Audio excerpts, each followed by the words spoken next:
Chapitre 5, Manoah, le père impliqué. Le père qui prie avant d'agir, c'est celui qui prépare la victoire avant la bataille. Quand on parle des pères bibliques, on pense assez rarement à Manoah. Et pourtant, cet homme discret, qui est le père de Samson, nous enseigne quelque chose de fondamental qui est l'implication. Pas l'agitation, pas le contrôle, mais la présence consciente et spirituelle. Manoah, c'est le modèle du père qui ne se contente pas de laisser faire, mais qui veut comprendre, s'impliquer, participer et apprendre. Aujourd'hui, on a beaucoup de pères absents, parfois même spirituellement complètement déconnectés. Mais Dieu cherche encore des hommes comme Manoah, des pères qui disent: Seigneur, montre-moi comment élever ce que tu m'as confié. La première pensée dans ce chapitre, c'est que Manoah est un père qui écoute la voix de Dieu. Dans le livre des Juges, au chapitre 13, l'ange de Dieu apparaît à la femme de Manoah pour lui annoncer la naissance d'un fils. Dans un contexte miraculeux, ils ne peuvent pas avoir d'enfant et c'est une grande blessure, une grande souffrance, mais Dieu va changer les choses et cette femme va recevoir cette visitation et avoir l'assurance qu'elle va avoir un fils. Et quand elle rapporte la nouvelle à son mari, donc à Manoah, Manoah ne doute pas, il ne rejette pas, il ne se moque pas et il écoute. Et il va aller questionner cette situation parce qu'elle est quand même assez exceptionnelle et on le comprend. Et il va dire ceci, que l'homme de Dieu vienne encore vers nous et nous enseigne ce que nous devons faire pour l'enfant qui va naître. C'est dans Juge chapitre 13, verset 8. Quelle humilité! Que l'homme de Dieu vienne encore vers nous et nous enseigne ce que nous devons faire pour l'enfant qui va naître. Tu vois, en fait, c'est ça un père impliqué. Ce n'est pas quelqu'un qui a toutes les réponses, qui sait tout, qui connaît tout, mais c'est celui qui pose les bonnes questions. Manoah ne dit pas: «Laisse, je gère». Il dit: «Enseigne-moi, apprends-moi». C'est un exemple d'humilité. Un père qui prie, qui fait ses demandes, qui cherche à comprendre la volonté de Dieu pour ses enfants, est déjà un père en train de réussir. Parce que le rôle du père, ce n'est pas de tout contrôler, de tout savoir, mais c'est d'écouter de la direction divine, de questionner la volonté de Dieu. Avant de former un enfant, forme ton oreille à la voix de Dieu. La deuxième pensée dans ce chapitre, c'est que Manoah, c'est le père qui est présent dans le processus. Beaucoup d'hommes s'investissent au début, au moment de la grossesse, du projet, de la vision, puis, avec le temps, se retirent peu à peu.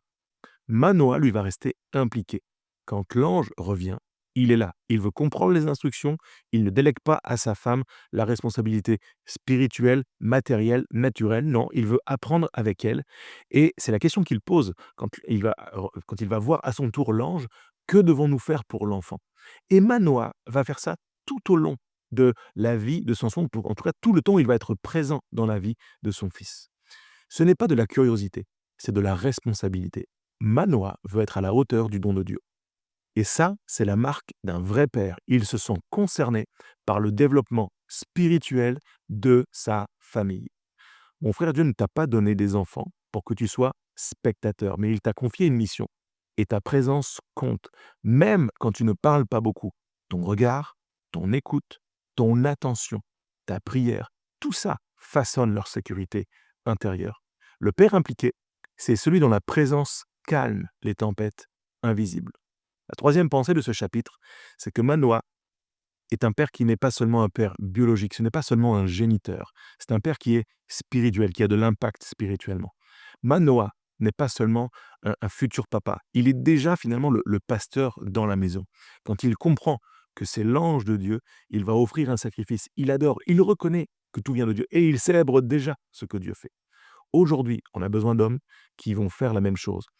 Pas seulement nourrir, protéger et instruire, c'est déjà très bien et il faut le faire, mais également adorer devant leurs enfants, devant leur épouse, devant leur famille. L'enfant apprend plus de ce que tu révères que de ce que tu répètes. Manoah ne savait pas encore que son fils serait le grand Samson, ce libérateur d'Israël. Mais il a eu le réflexe de remettre son rôle entre les mains de Dieu.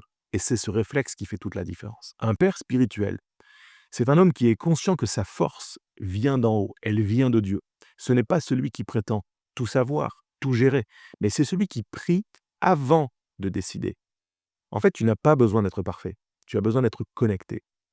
La quatrième pensée de ce chapitre, c'est que Manoah, c'est le père qui apprend également à faire confiance.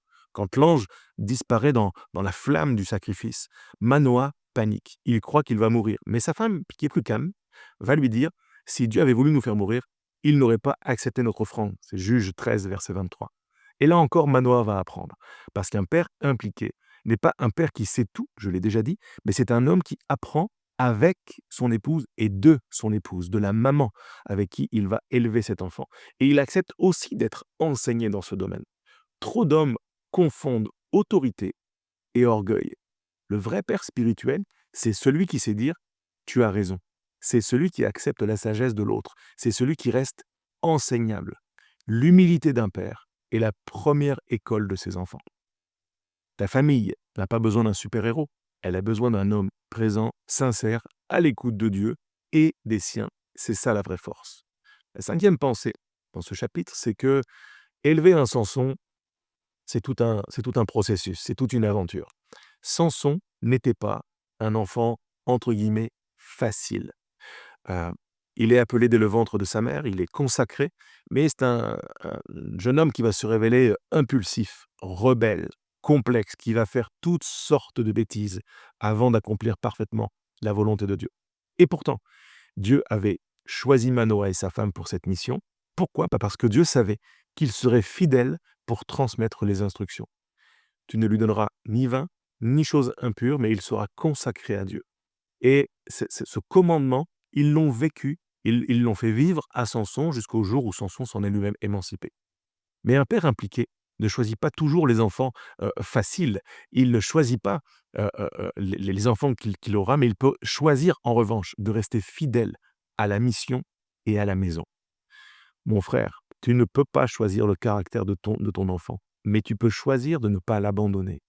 Tu ne peux pas éviter toutes ses erreurs. Tu ne peux pas empêcher certains de ses choix, mais tu peux être présent même quand il chute, même quand il se plante, même quand il fait fausse route.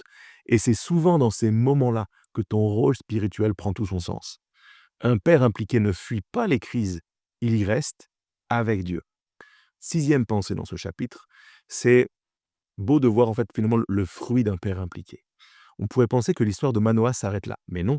Son fils Samson, malgré ses erreurs, accomplira ce que Dieu avait prévu. Et derrière ce destin, il y a un père et une mère qui ont prié, écouté et transmis. Dieu ne cherche pas des pères parfaits, mais des pères impliqués. Des hommes qui prennent le temps d'écouter, de prier, d'être là, d'enseigner, même quand ils ne comprennent pas tout, même quand les résultats ne sont pas immédiats ou quand les résultats ne sont pas ce qu'ils auraient espéré ou attendu. Parce que la vraie implication, ce n'est pas de tout contrôler, c'est de ne jamais lâcher. Le père impliqué n'a pas toutes les réponses, mais il reste sur le champ de bataille. Alors, pour terminer, en résumé, bien Manoah, c'est ce père impliqué. Il nous montre que la plus grande force d'un père, c'est sa présence dans le foyer. Il écoute la voix de Dieu, il prie avant d'agir, il apprend avec humilité, il fait confiance à Dieu dans l'incertitude, il reste présent tout au long du processus et il transmet ce qu'il a reçu. L'homme fiable, ce n'est pas celui qui réussit tout, mais c'est celui qui reste à genoux. Mon frère, sois ce père-là, celui qui prie pour comprendre, celui qui reste quand d'autres se retirent, celui qui demande à Dieu comment élever ce qu'il t'a confié, parce que ta présence compte plus que tes performances. Dieu ne t'a pas choisi pour impressionner, il t'a choisi pour transmettre. Et chaque fois que tu t'impliques spirituellement, tu prépares une génération à marcher dans sa destinée. Le père impliqué ne fait pas de bruit, mais il change le destin. Si tu veux aller plus loin, je t'invite à lire le livre au complet, le livre repère. Il est disponible sur ma boutique jérémypoulet.com. À très bientôt.